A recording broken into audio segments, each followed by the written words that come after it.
A palavra do Senhor no livro do profeta Malaquias, capítulo 3. Livro do profeta Malaquias, capítulo 3. A palavra de Deus nos diz que toda a escritura ela é inspirada por Deus. É útil para ensino, para correção, para repreensão, para educação na justiça, a fim de que o homem de Deus seja perfeito e seja perfeitamente habilitado para toda boa obra. Assim nos ensina 2 Timóteo, capítulo 3, os versos 16 e 17. Porém, existem alguns textos da palavra que são mais palatáveis para nós. Existem alguns textos da palavra que são mais fáceis de serem pregados ou de serem ouvidos, porque eles falam sobre a graça, sobre o amor, sobre a misericórdia que nós experimentamos em Jesus Cristo. Mas existem alguns textos que nos chamam a atenção. Tem alguns textos que mexem conosco. Tem alguns textos que nos sacodem, para nos tirar do lugar comum, de um lugar de acomodação, e muitas vezes até de um lugar de incredulidade. E eu creio nessa noite que este texto do profeta Malaquias, no capítulo 3, a partir do verso 6, é um destes textos. Mas toda a escritura é inspirada por Deus. Toda a escritura é útil para a nossa fé em Jesus Cristo. E eu creio que o Senhor nessa noite, por graça e por misericórdia, vai sustentar as nossas vidas e vai falar poderosamente ao nosso coração. Vamos orar mais uma vez? Santo Deus, nós te agradecemos, porque nós não andamos perdidos, Pai, na nossa caminhada contigo. Nós temos o Senhor, nós temos a tua santa palavra, que é lâmpada para os nossos pés, luz para o nosso caminhar, alento, Senhor, e segurança para as nossas almas. E nesse momento, Senhor, mais uma vez, nós temos a palavra do Senhor aberta diante de nós. E o que nós clamamos ao Senhor não é simplesmente uma mensagem humana, elucubrações humanas, Deus. Não, nada disso. Nós queremos e nós precisamos é de ouvir a voz do Senhor através dos instrumentos que Deus levanta. Senhor, e nós pedimos a Ti, fala portanto conosco. Deus, dá-nos a conhecer o Senhor, o Deus provedor, o Deus sustentador de nossas vidas, através da Tua santa palavra.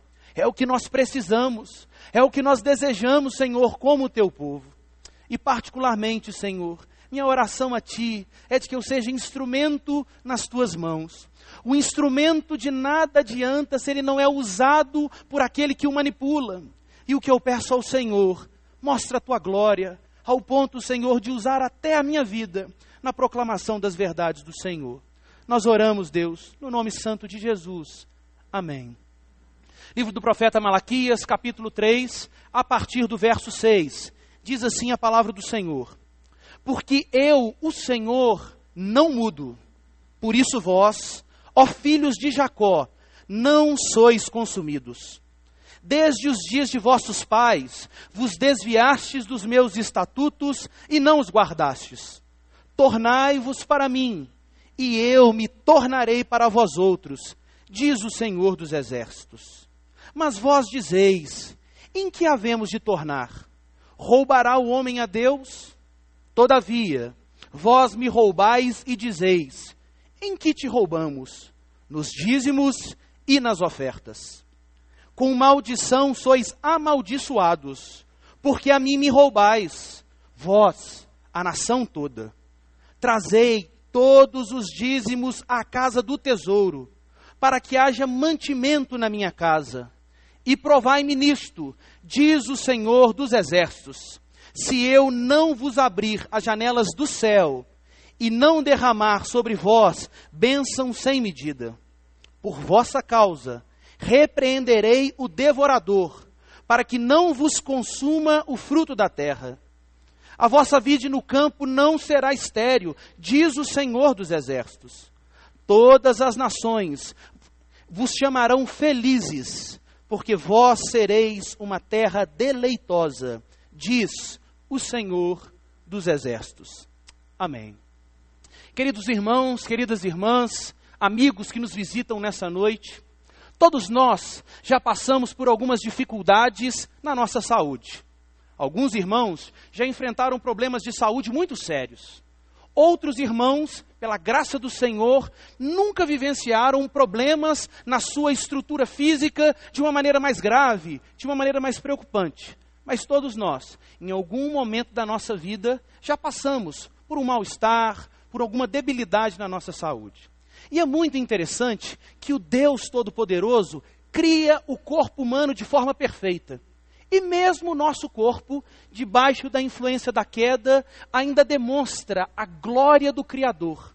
E esse Criador, na organização deste corpo, muitas vezes, ele nos dá sintomas que demonstram que a nossa saúde não vai bem. Um exemplo, muitas vezes, quando existe algo perigoso no nosso organismo, uma infecção, um problema mais grave, o nosso organismo nos dá um alerta. E esse alerta é ao aumento da nossa temperatura corporal. Quando a nossa temperatura corporal passa de um limite que é tido como limite correto, saudável para a nossa saúde, é um alerta do nosso organismo, dizendo alguma coisa não vai bem. Algum problema de saúde está acontecendo no seu organismo. E por isso, você deve tomar as medidas necessárias para restaurar a sua saúde e caminhar com vigor físico para a glória de Deus. Só que muitas vezes nós não conseguimos medir com a nossa própria percepção se nós estamos em um estado febril ou não.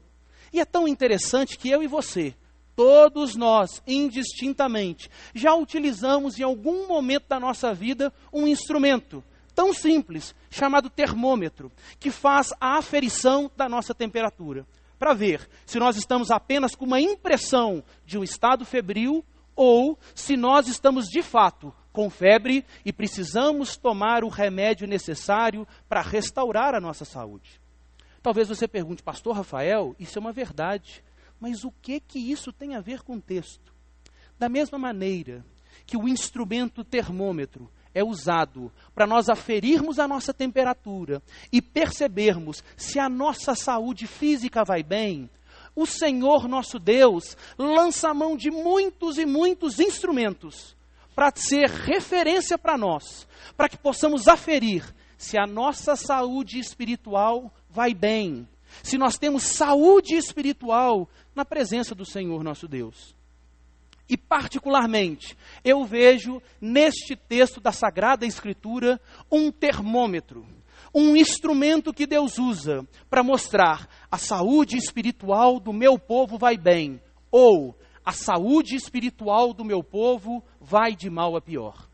Que instrumento é esse? Que recurso é este que Deus usa? A verificação da devolução ao Senhor dos nossos dízimos e de nossas ofertas. Quando nós falamos de dízimos e ofertas, nós falamos de um assunto que é extremamente espinhoso. Sabe por quê? Porque o meu bolso e o seu bolso, eles revelam o nosso coração. Saiba disso. O meu bolso, o seu bolso, a maneira como nós administramos os recursos financeiros que Deus coloca sob os nossos cuidados, são uma clara demonstração de como vai o nosso coração. Sabe por quê? Porque falar de dinheiro é falar de um assunto que é necessariamente espiritual. Um exemplo, quando nós observamos em Gênesis, no capítulo 4, o relato da oferta entregue por Abel e o relato da oferta entregue por Caim. O texto fala que eles entregaram uma oferta, e a palavra ali hebraica não diz oferta pelo sacrifício do pecado. Mas a palavra oferta nesse texto, na língua hebraica, significa um tributo que é entregue em razão da honra da pessoa que o recebe. Então, reconhecendo a honra, o mérito que Deus tem de receber tudo de nossas vidas, nós percebemos dois irmãos entregando duas ofertas. Caim entrega a sua oferta, Abel entrega a sua oferta. E o texto diz, de Abel e de sua oferta, o Senhor se agradou. Mas de Caim e de sua oferta, o Senhor não se agradou. Sabe por quê? Não tem como dissociar o ofertante de sua oferta. Sabe por quê? Porque o nosso bolso revela o nosso coração. E o texto diz o porquê Deus se agrada da oferta de Abel. O texto não diz que a oferta de Caim era ruim, mas o texto mostra que Abel deu das primícias do seu rebanho. E a palavra primícia, ela tem duas ideias presentes em si. A primeira ideia é, eu entrego a primeira parte para Deus, porque Deus é o mais importante da minha vida. E a segunda ideia é, eu entrego o melhor daquilo que é produzido pela minha vida ao Senhor, porque Deus é digno do melhor que eu possa produzir. Abel entrega a primícia.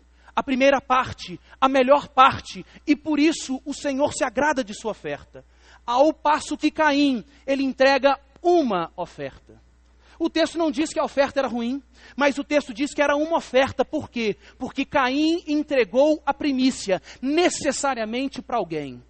Para si mesmo, talvez para sua família, talvez para outras pessoas, talvez até para outros deuses. Mas ele não entrega a primícia ao Senhor. E aí nós percebemos que numa expressão de honra, de reconhecimento da dignidade de Deus, nós percebemos que a oferta revela o coração do adorador. Quando nós falamos de dízimos e ofertas, e quando nós falamos mais do que isso, sobre dinheiro, nós estamos falando sobre o segundo assunto que foi mais tratado pelo Senhor Jesus Cristo. Porque falar de dinheiro significa falar de adoração. Falar de dinheiro significa falar de algo que aprisiona muitas vezes, escraviza o nosso coração. Mateus capítulo 6, versículo 24, o Senhor Jesus vai dizer de uma forma muito clara: vocês não podem servir a dois senhores. E a palavra serviço tem uma ideia muito forte em si, é uma ideia de adoração. O que nós fazemos nessa noite? Nós servimos ao Senhor. O que nós fazemos nessa noite? Nós adoramos ao Senhor. Porque adoração é serviço, e serviço é adoração. Essas palavras se misturam, essas palavras têm profunda interação entre si. E nós percebemos o texto de Mateus, Jesus dizendo: vocês não podem servir a dois senhores, porque ou você vai agradar a um e desagradar ao outro, ou você vai honrar a um e vai desprezar ao outro. E aí Jesus traz uma palavra que é extremamente séria: vocês não podem servir a Deus e às riquezas. E a palavra riquezas neste texto, talvez, se tem algum irmão ou alguma irmã que tem a tradução deste texto na tradução revista Almeida e corrigida, você vai ver lá: não podeis servir a Deus e a Mamon. O que é Mamon? É uma palavra aramaica que dá um nome a um principado e uma potestade, mostrando que o dinheiro, ele tem por trás de si uma atuação terrível de principados e potestades. E nós percebemos que o homem ou adora a Deus ou adora as riquezas. Não existe estado de neutralidade na nossa vida. Necessariamente nós adoramos a alguém. Só que a adoração a Deus, ela é uma adoração consciente. Enquanto que a adoração a Mamon, às riquezas, ela pode ser consciente ou não. Então nessa noite, neste lugar, e sobre toda a face da terra, existem nesse momento adoradores. Pessoas que ou adoram a Deus, ou que adoram a Mamon. Mas não tem como ficar em cima do muro. E por que nós falamos sobre adoração? Porque nós percebemos essas coisas. Porque quando nós falamos de adoração, nós estamos falando do nosso relacionamento com o Senhor. E nós estamos vivendo dias na nossa igreja de não termos simplesmente mais uma programaçãozinha no calendário da igreja, só para a igreja ter um movimento diferente. Não é isso que nós estamos pensando, mas nós estamos vivendo uma realidade bíblica, um direcionamento dado pelo Espírito Santo. Deus está mexendo com a liderança da sua igreja, está mexendo com os pastores, está mexendo com os presbíteros, está mexendo com os diáconos. Deus está mexendo com os liderados, os membros da igreja, porque Deus quer restaurar o relacionamento dele com o seu povo. E o nosso relacionamento com Deus, ele é baseado numa estrutura. E essa estrutura é chamada aliança. Deus fez uma aliança com o homem na criação. O homem quebra essa aliança pela desobediência, pelo seu pecado. Mas Deus, sendo tão rico em amor, por causa da misericórdia com a qual Ele nos amou, Deus levanta um mediador da aliança. Alguém que vai se colocar entre duas partes que estão em conflito, Deus e o homem. E Ele levanta alguém que tem que ter natureza divina para que possa se aproximar de Deus Pai. Levanta alguém que tem que ter a natureza humana para que possa se aproximar do homem caído. E Ele promove essa reconciliação. O mediador da aliança é Jesus Cristo. E essa reconciliação acontece na cruz. Nós precisamos entender que a aliança é a base do nosso relacionamento com Deus. E quando nós olhamos para o livro de Malaquias, nós vamos perceber, Deus está tratando com o seu povo, porque o seu povo está mais uma vez se esquecendo da aliança. O contexto de Malaquias é um contexto muito importante para nós.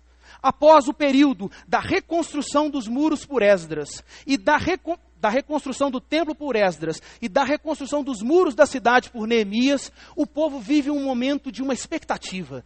Deus vai cumprir as promessas que foram trazidas através dos profetas Ezequiel e Jeremias para nós. Deus vai mais uma vez levantar a sua casa, que vai ter uma glória muito superior do que a primeira, como nos diz o profeta Ageu. Mas passa-se o tempo, uma geração depois, cerca de 15 a 20 anos depois, nada acontece.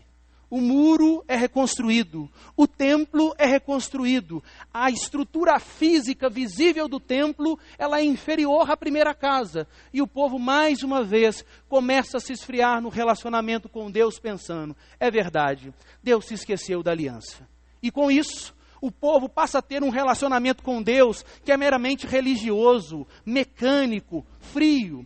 E aí o Senhor levanta no livro do profeta Malaquias, e a palavra Malaquias significa meu mensageiro, ou seja, não é um mensageiro simplesmente humano, mas é um portador da sentença de Deus. Deus levanta Malaquias, como nós percebemos no capítulo 1 de Malaquias, no primeiro versículo, Deus dizendo, esta mensagem não é uma mensagem qualquer, mas é uma sentença. Ela tem um caráter judicial sobre o povo.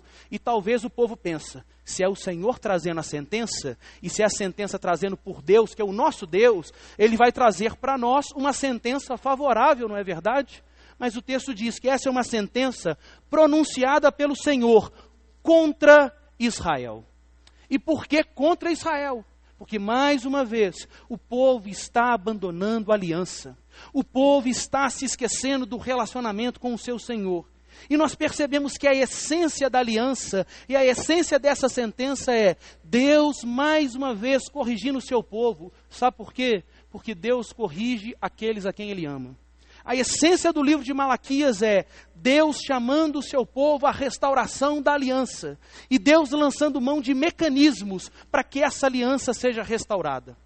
Infelizmente nós não temos tempo, mas eu sugiro a você a leitura do texto do profeta Malaquias nessa semana.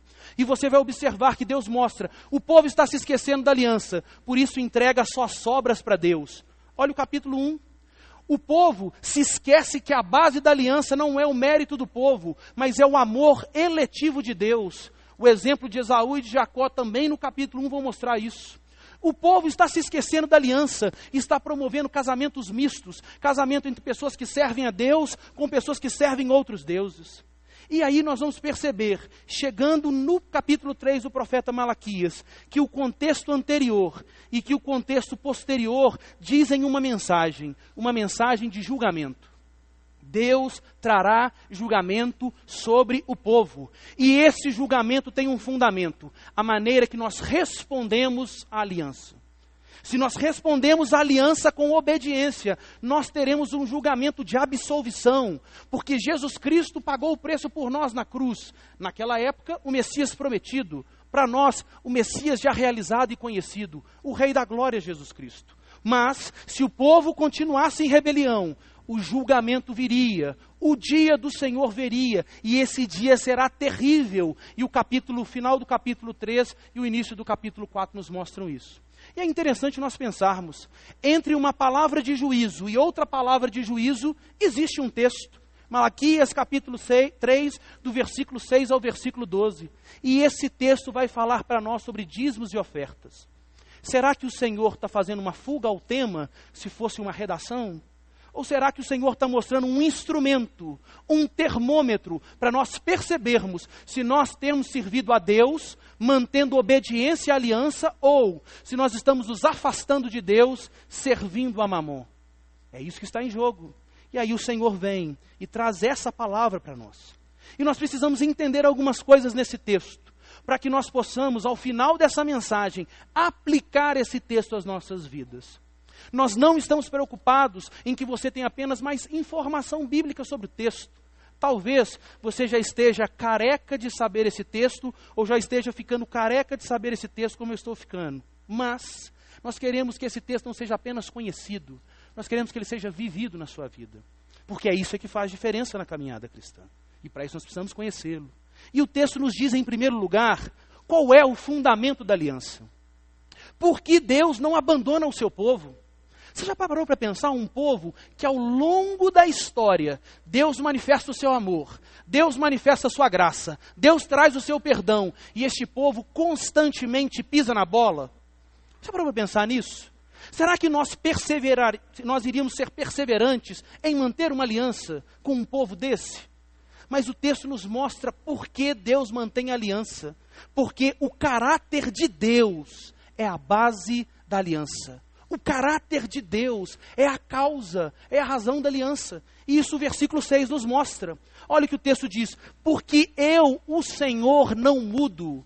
Nós somos inconstantes. Nós temos hoje fervor na fé e amanhã nós temos profunda incredulidade no nosso coração. Por causa do nosso pecado, o nosso caráter é inconstante. Mas eu não posso me relacionar com Deus como eu me relaciono com um homem, com qualquer pessoa. Deus, Ele é imutável. Por que Ele é imutável? Porque o seu caráter é perfeito. Pela sua perfeição, Ele não precisa ter alterações em si, porque Ele se basta em si mesmo. Ele é perfeito. O caráter de Deus é a causa da aliança. Então nós precisamos entender, nós temos um relacionamento com Deus, não porque nós mereçamos. O nosso relacionamento com Deus, ele é estabelecido pela graça do Senhor. Não tem nada que eu possa fazer ou deixar de fazer que mude o coração de Deus para dizer, agora eu amo Rafael, agora eu não amo mais. Deus escolheu me amar, apesar de quem eu sou. Então não adianta, por exemplo, eu ser um dizimista fiel. Ser um dizimista fiel e um ofertante fiel não vai fazer o Senhor me amar mais. Não vai fazer o Senhor te amar mais. Mas vai ser uma evidência para você e para mim, se nós temos amor pelo Senhor. O dízimo e oferta não revela o caráter de Deus. Deus não muda. O dízimo e oferta revela o meu caráter. Se eu tenho dependência e confiança no Deus da provisão ou não. Se eu sirvo a Deus, ou se a minha segurança está no dinheiro como um Deus na minha vida.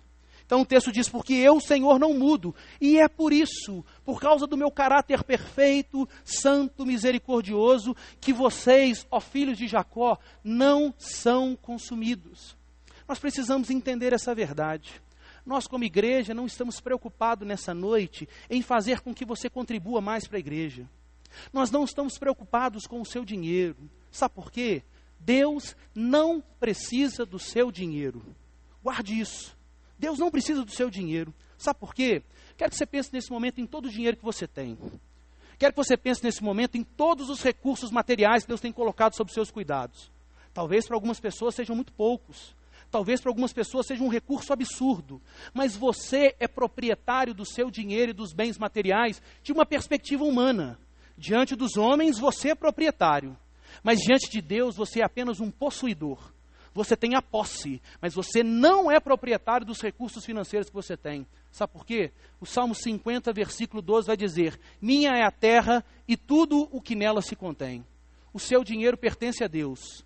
E se o Senhor quiser tirar todo o seu dinheiro essa noite, Ele tira. E se o Senhor quiser trazer todo o dinheiro do universo à sua conta bancária nessa noite, Ele traz. Porque o dinheiro é dele. Nós precisamos aprender que nós somos mordomos.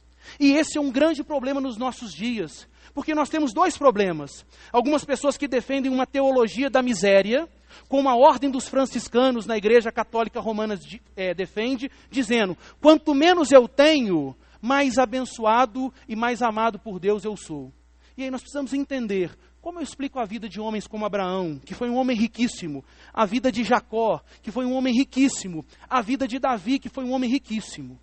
Mas quando nós vamos ver, a primeira vez que a palavra dízimo aparece na Bíblia, aparece em Gênesis no capítulo 14. Abraão está diante do sacerdote Melquisedeque, prestando culto ao Senhor. E no final desse culto, o que Abraão faz? Entrega o dízimo. Porque o dízimo é um termômetro do coração. A segunda vez que a palavra dízimo aparece na Bíblia, aparece em Gênesis 28. Nós temos Jacó erigindo uma coluna em Betel, estabelecendo um lugar para adoração ao Senhor. E Jacó diz, se Deus for comigo e me der livramento na minha peregrinação, e se for o meu protetor, de tudo eu lhe darei o dízimo. Quando nós vemos Davi, nós vamos ver em 1 Crônicas, no capítulo 29, Davi é um homem riquíssimo, um homem extremamente abastado, mas Davi vai dizer, quem sou eu e quem é todo o meu povo para que eu dê ao Senhor voluntariamente? Porque tudo é teu, Senhor, e é das tuas mãos que nós te damos.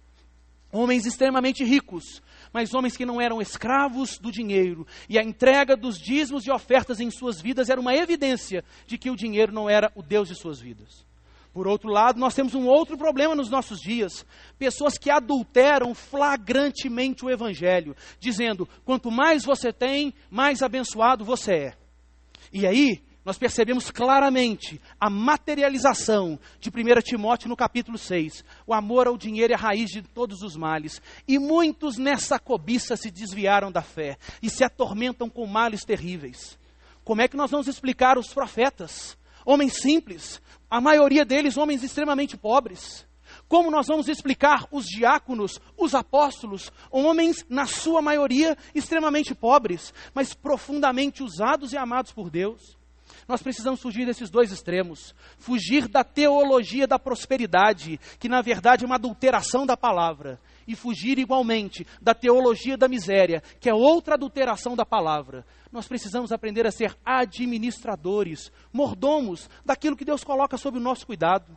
Se somos mordomos, os bens que nós temos pertencem ao Senhor. Se somos mordomos, nós administramos os bens que Deus coloca sob os nossos cuidados da maneira como Ele quer. E uma das maneiras está nesse texto. Trazei todos os dízimos. Deixem de me roubar nos dízimos e nas ofertas.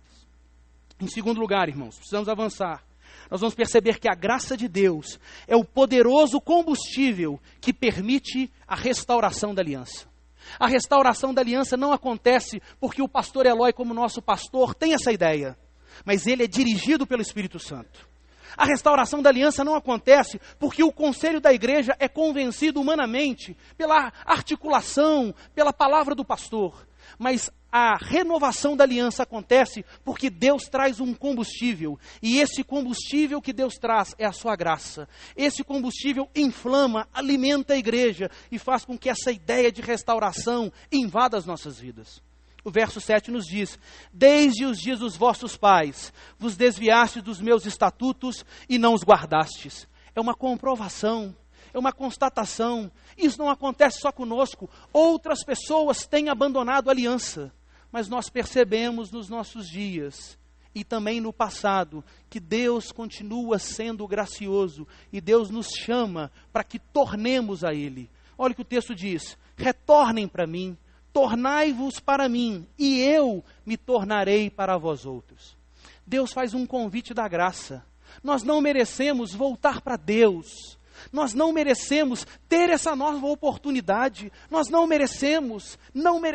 Isso tem que ficar na nossa cabeça. Eu não mereço essa oportunidade que Deus me dá. E é por isso que o Senhor tocou o meu coração, para que na pastoral do nosso boletim fosse esse o tema, a restauração da aliança, uma oportunidade singular. Essa não é mais uma mera oportunidade que Deus dá a mim e a você. Essa é uma grande oportunidade da nossa vida. Ela não pode ser perdida, ela não pode ser desprezada. E o texto diz, tornem para mim. Vocês não merecem, mas eu não mudo.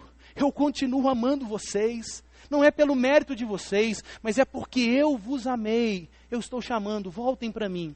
E se vocês se voltarem, eu vou me voltar para vocês. Talvez você esteja vendo o Senhor tão distante. Talvez você esteja vendo um relacionamento com Deus tão frio, mas tão distante.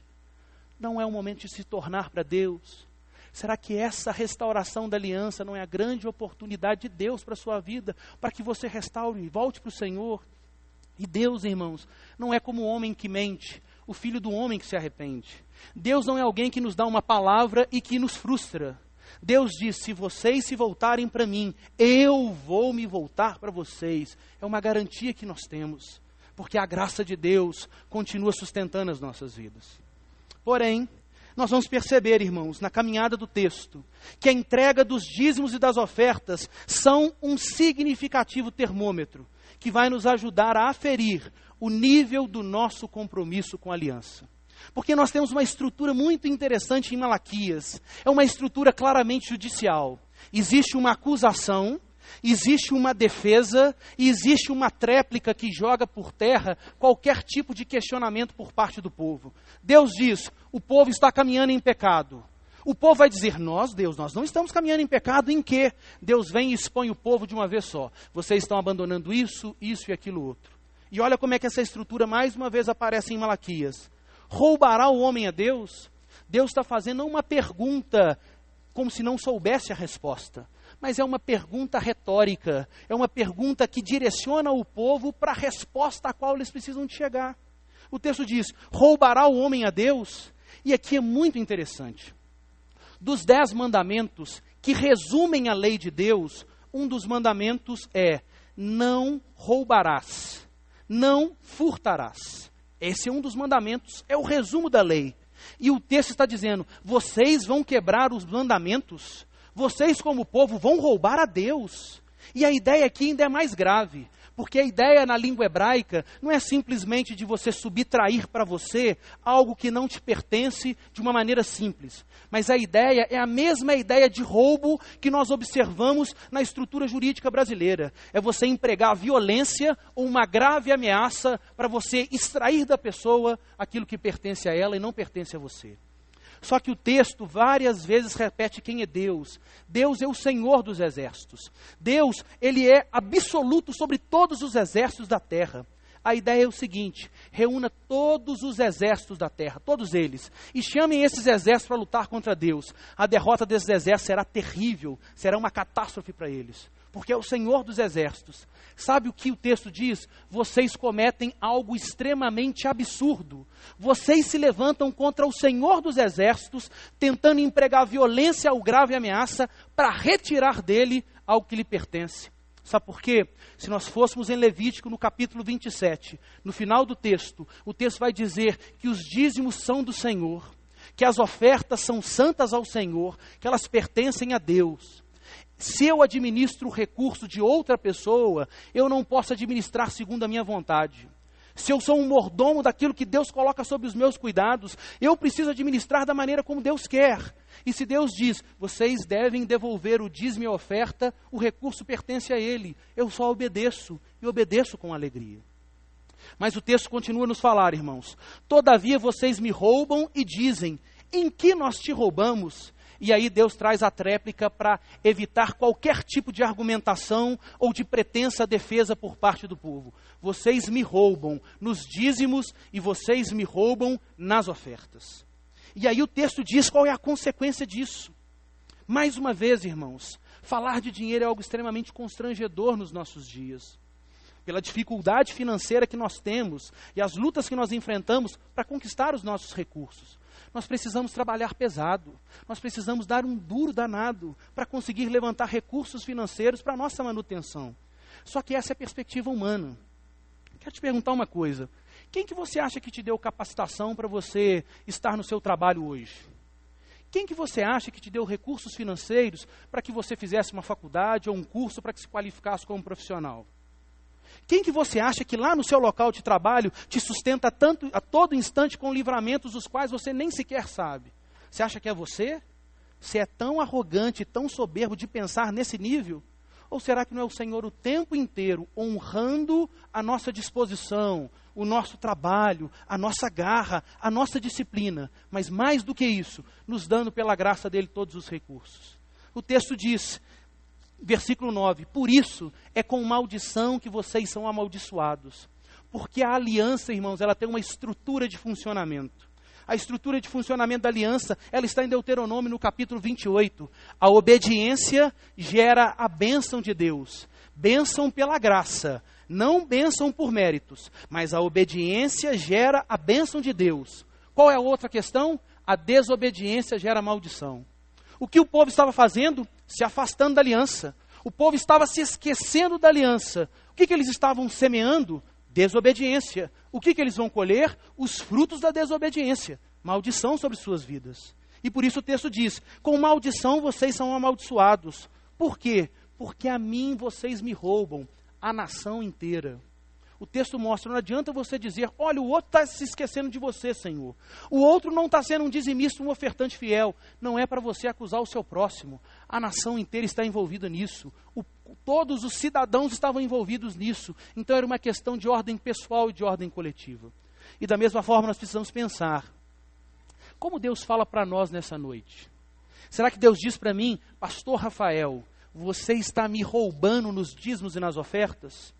Porque se isso for verdade, além de trazer maldição para a minha vida, como eu faço parte de um povo, como eu faço parte de uma comunidade cristã, eu levo de alguma forma essa fragilidade para dentro da comunidade a qual eu estou.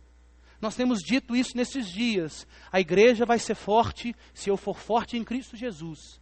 A igreja vai ser extremamente frágil se eu for frágil no meu relacionamento, na aliança com Deus. Então não é algo simplesmente pessoal, é coletivo. Isso diz respeito a todo o povo.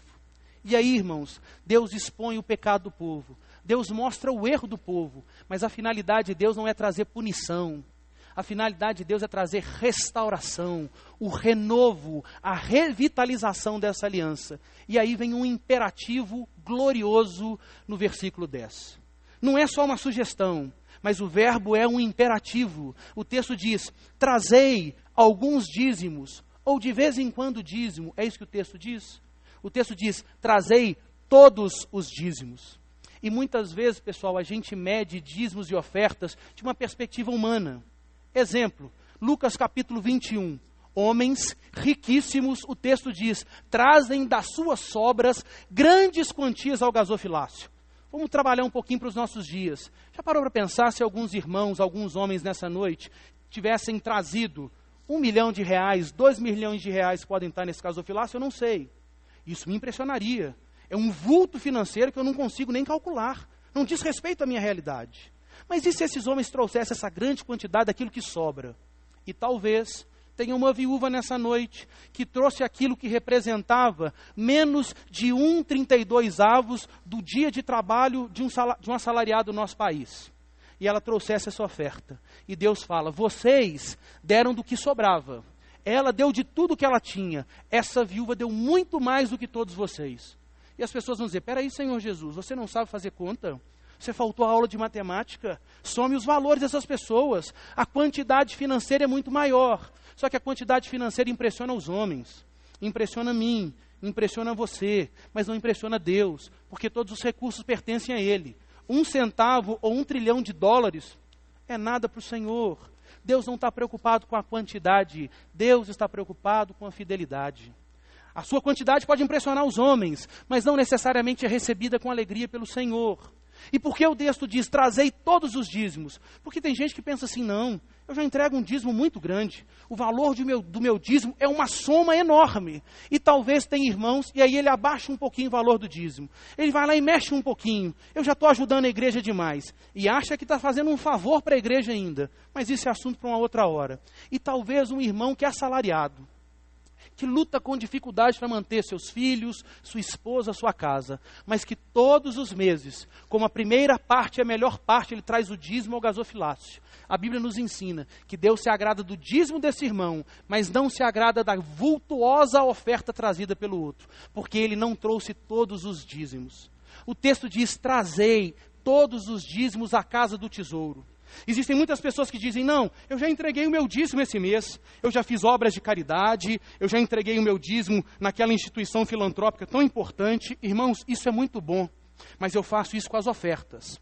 A oferta pode ter um valor inferior ao dízimo, igual ao dízimo ou superior. Eu posso entregar a oferta aonde o Senhor me mandar entregá-lo, meu coração tiver vontade.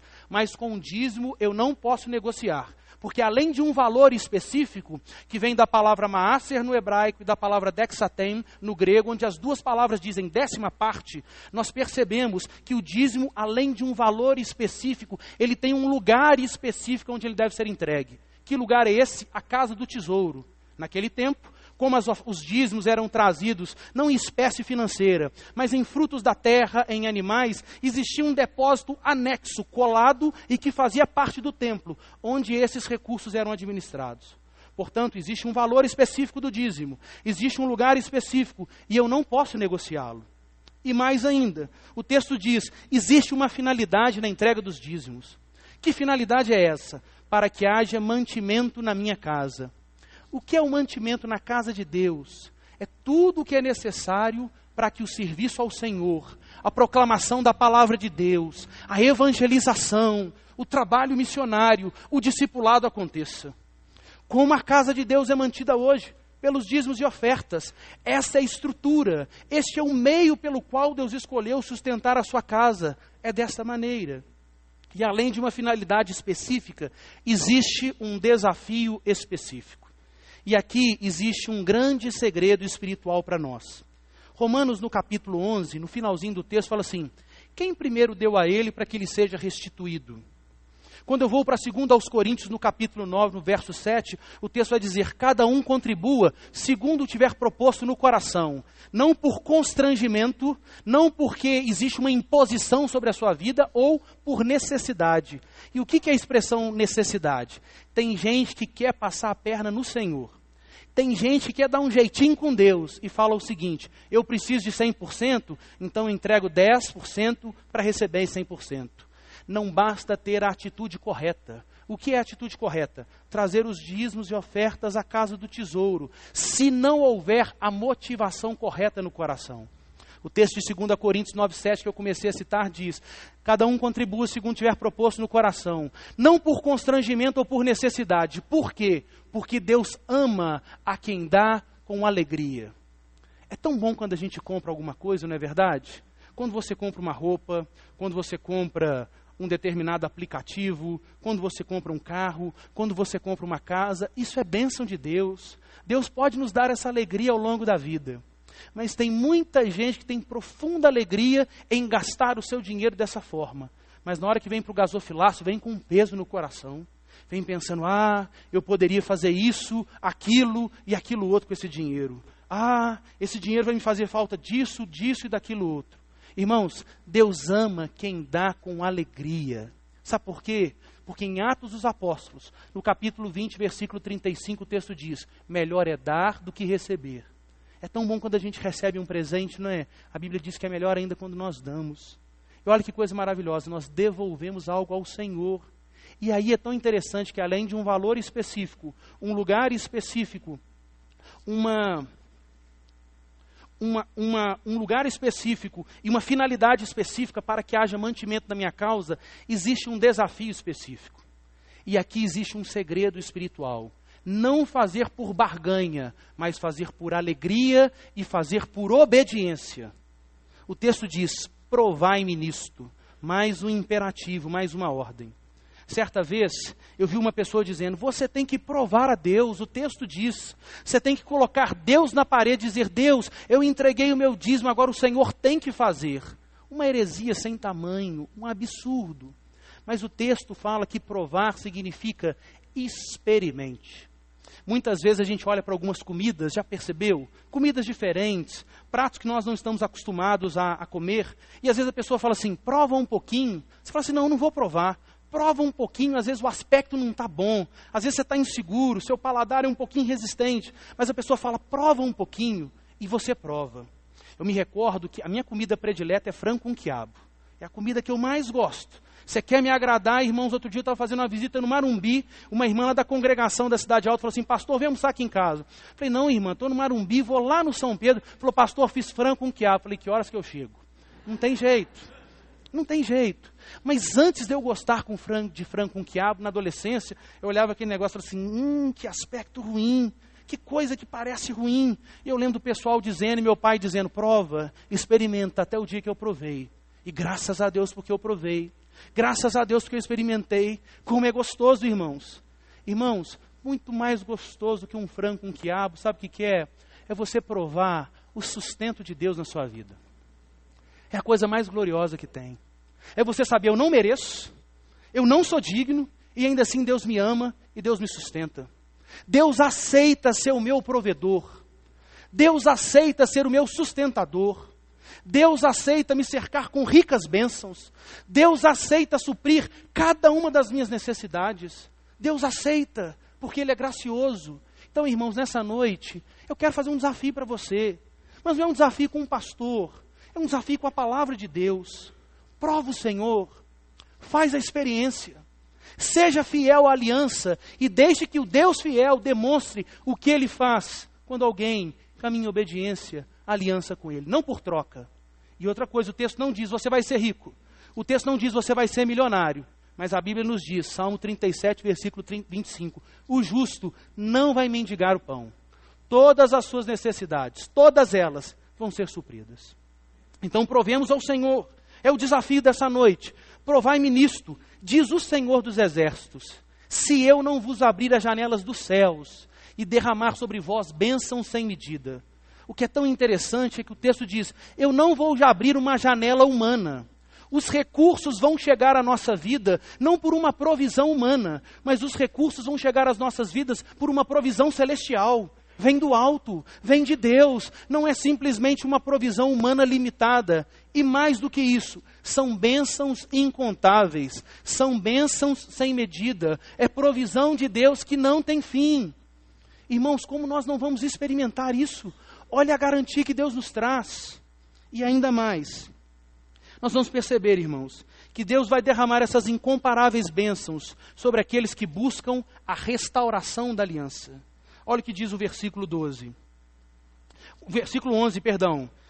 Por vossa causa eu vou repreender o devorador, ou seja, a sua lavoura que era consumida por gafanhotos terríveis, que destruíam todo o fruto do seu trabalho. E talvez você esteja assim. Você trabalha e não vê o fruto do seu trabalho. Por quê? Porque existe um devorador, existe uma atuação de Mamon, retirando da sua vida tudo aquilo que seria um bênção, um benefício do Senhor para você, por causa da desobediência, por causa da brecha que você dá em razão da desobediência.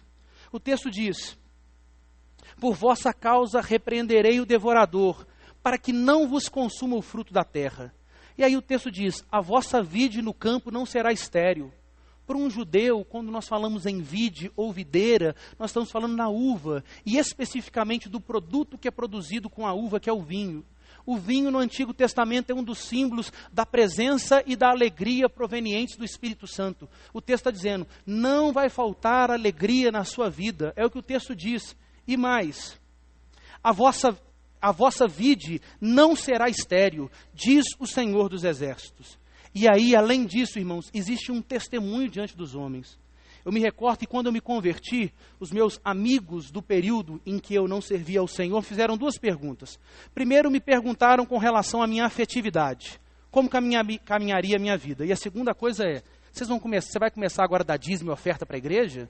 Você vai começar a dar dinheiro para o pastor? Você vai começar a encher os cofres da igreja? Era a pergunta que se fazia. Por quê? Por causa da questão da ignorância. E o texto diz, todas as nações os chamarão felizes. Esses meus amigos, ao longo dos 15 anos da minha conversão, eu não tenho os recursos financeiros que eles têm. Eles são muito mais ricos do que eu. E eu provavelmente nunca terei os recursos financeiros que eles têm. Mas eu tenho uma coisa. Todas as vezes que nós os encontramos, eles veem na minha vida uma nação feliz. Todas as vezes que eles me encontram, mesmo com o dinheiro apertado, a conta para as contas do mês, eles sabem, ali está uma pessoa feliz. E eles cada vez enriquecem mais. E cada vez eu vejo mais tristeza e mais destruição nas suas vidas. Por quê? Porque existe promessa de Deus para quem aceita a restauração da aliança. Todas as nações os chamarão felizes, porque vocês serão uma terra deleitosa, uma terra onde existe prazer, uma terra onde existe gozo, uma terra onde existe muito mais que só prosperidade financeira, mas a prosperidade que vem de Deus, diz o Senhor dos Exércitos. Diante disso tudo, irmãos, como nós podemos aplicar essa palavra às nossas vidas? O conselho da igreja tomou uma decisão, porque não adianta a gente sair dessa igreja nessa noite, sabendo um pouco mais sobre o texto do profeta Malaquias, mas não viver a realidade dessa palavra profética também para as nossas vidas, também para a nossa geração. E o conselho da igreja tomou uma decisão. O conselho da igreja, no próximo domingo, no domingo onde nós vamos promover a restauração da aliança, isso não é por constrangimento, isso não é uma obrigação, isso é algo liberal. Mas o conselho da igreja, até evidenciando realidades que nós vamos ver posteriormente, quando o rei Ezequias promove a restauração da aliança com Deus, ele faz duas coisas. Ele derruba os postes ídolos e ele volta a fazer o recolhimento de dízimos e ofertas, porque o bolso revela o coração. E o conselho da igreja tomou uma decisão. Nós vamos fazer o levantamento de uma oferta especial. De uma oferta onde nós vamos mostrar, Deus, eu não vou trazer uma esmola. Eu não vou trazer uma esmola. Eu não vou trazer o que sobra. Mas eu vou trazer algo que me custe alguma coisa. Como uma demonstração de que o meu coração pertence ao Senhor, não pertence às riquezas. De que a minha alegria está em obedecer ao Senhor e não usufruir simplesmente dos recursos tão limitados desse mundo. Então nós vamos fazer isso no próximo domingo. Nós vamos ter um culto de grande celebração ao Senhor. E no momento da restauração da aliança, nós participaremos da ceia que marca essa restauração definitiva da aliança. O sangue da nova aliança, plenamente restaurada, derramada por Cristo Jesus. E nós vamos fazer como o texto nos diz. Se estamos caminhando de maneira fria na nossa caminhada, nós vamos, através dessa atitude, evidenciar um termômetro da nossa saúde espiritual. E eu quero te incentivar, irmãos, diante dessa oportunidade. Se você ainda não é um dizimista fiel, faça a prova de Deus, experimente a promessa da palavra do Senhor. Essa é uma promessa de Deus, não nossa. Se você não é ofertante, que esta oferta do próximo domingo seja grande oportunidade para o início desta prática na sua vida, mas fazendo com alegria. Deus, eu vou ter uma alegria, eu vou abrir mão de algo que me seja importante, para evidenciar que muito mais importante do que as coisas desse mundo é o meu compromisso com a aliança. Se eu devo trazer todos os dízimos e ofertas, porque isso é uma evidência da restauração da aliança, eu assim vou fazer. E mais, irmãos, para encerrarmos, queria que você abrisse rapidamente em Filipenses no capítulo 4. Filipenses capítulo 4. O que acontece conosco quando nós obedecemos a Jesus Cristo, o mediador da aliança?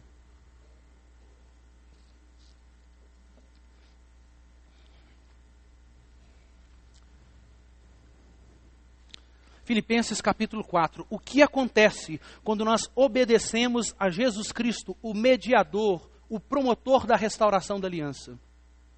O texto nos diz: e o meu Deus, segundo a sua riqueza em glória, há de suprir em quem? Em Jesus Cristo, cada uma das vossas necessidades. Necessidade na saúde, necessidade do alimento, necessidade financeira, necessidade de quaisquer ordens, elas são supridas em Jesus Cristo. Que o Senhor nosso Deus os abençoe. Amém.